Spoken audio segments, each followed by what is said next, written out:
guys, magandang umaga sa inyo guys. Magandang araw, magagawin tayo ngayon dito. Yan. Lagi daw napupundi ang ilaw nito guys.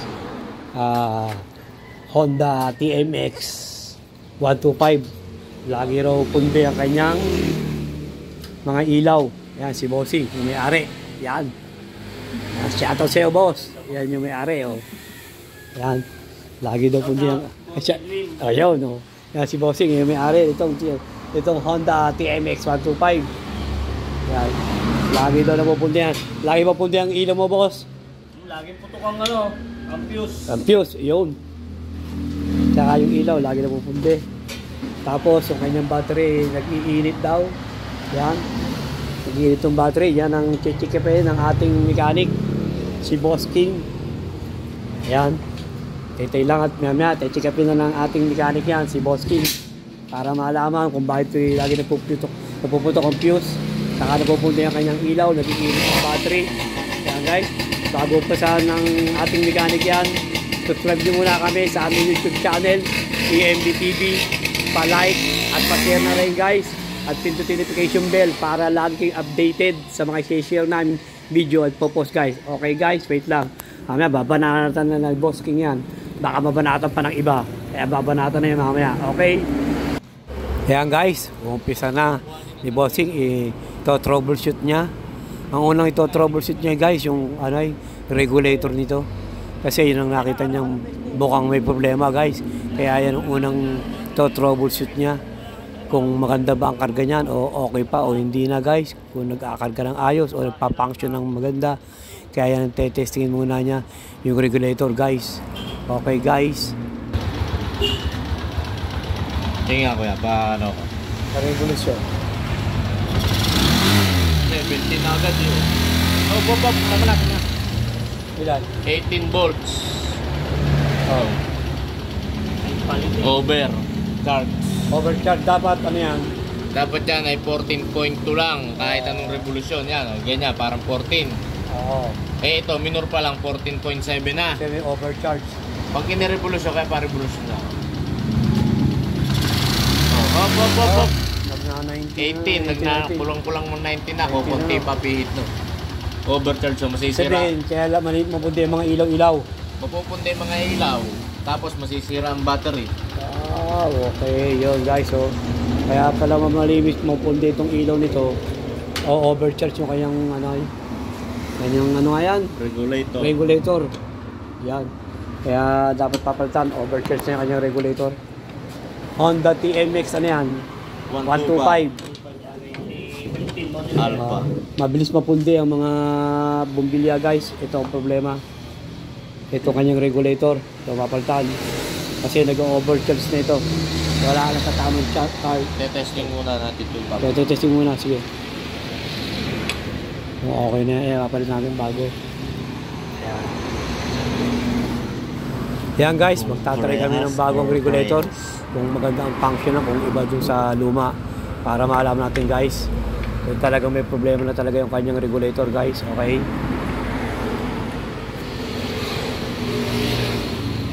may color coding ba yan? Color coding din ba yan?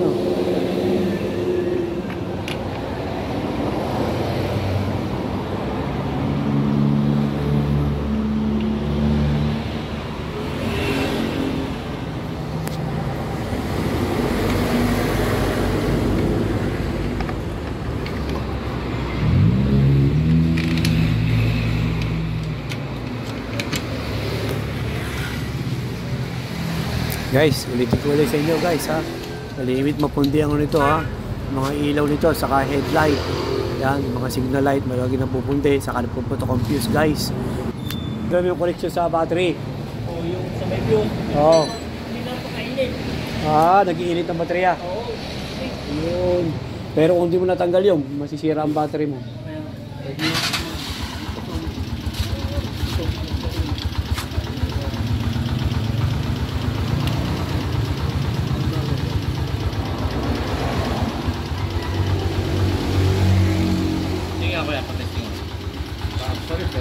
Pa rin. Ayan, hindi natin ako. Ayan, Yan. 14.5. Kita nyo, kanina, kami nire-revolusyon, halos inaabot ng 19 ito, hindi umaabot ng 15, 14 lang. 14 lang may ito. Kanina, inaabot ng 19 pag nire-revolusyon.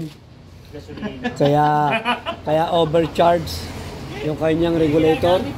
Kaya pala nagreklamo yung may-ari na lagi na pundi yung kanyang laging pundi yung kanyang mga headlight, tsaka yung kanyang mga flasher, mga ilaw, sas nag-iinit yung battery niya.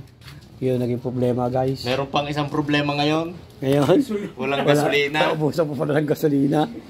Yun ang problema, bibili ka pa. Naka-reserve na, nakapaligtad na. Oo, naka-reserve na. Ginagamit yan. Wala. Honda TMX 125 to, guys, ha. Nung uli, pinakaligaan ko yan, nawalan yung mga gas.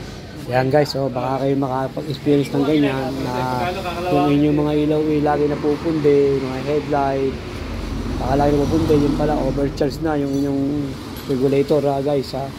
Yan, tip yan, guys, ha. Saka pagka medyo nangangamoy na yung battery nyo at nanginginit, yung guys, isa din, ano yun, isang sintomas na nag-overcharge na itong inyong regulator, guys, ha. Ito yung bago, ulit namin. Ito yung luma, oh. Ayan, guys, ha. Ito yung luma, ito yung bago. Ayan. Yung, guys, ha. Ulit, guys, ha.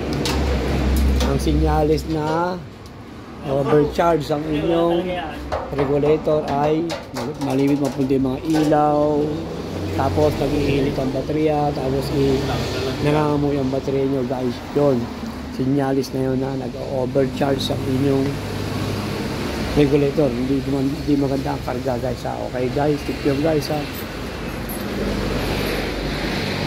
Honda TMX 125. Okay. Ayan, guys, nagkaroon pa ng problema. Naubusan pa ng gasolina pala ito. Nadalang daw gamit ito, kaya naubusan ng gasolina. Ayan, bumili pa ng gasolina si Bosky. Hop!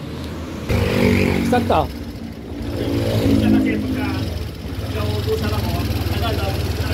Okay, hindi pa ito masyado nakaipit pa yung doon, yung luma.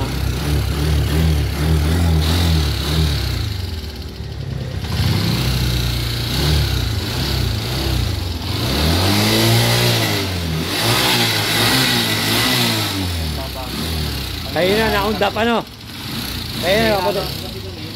Ha? Nakalakas kanina. Oo nga, lumalakas mga gano'n, lumilinaw, Yung sabihin, overcharge yun. Yan, guys, kanina yung ilaw na yan, nalinaw, nalabo, lalo pagka nirelumisyon ng malakas.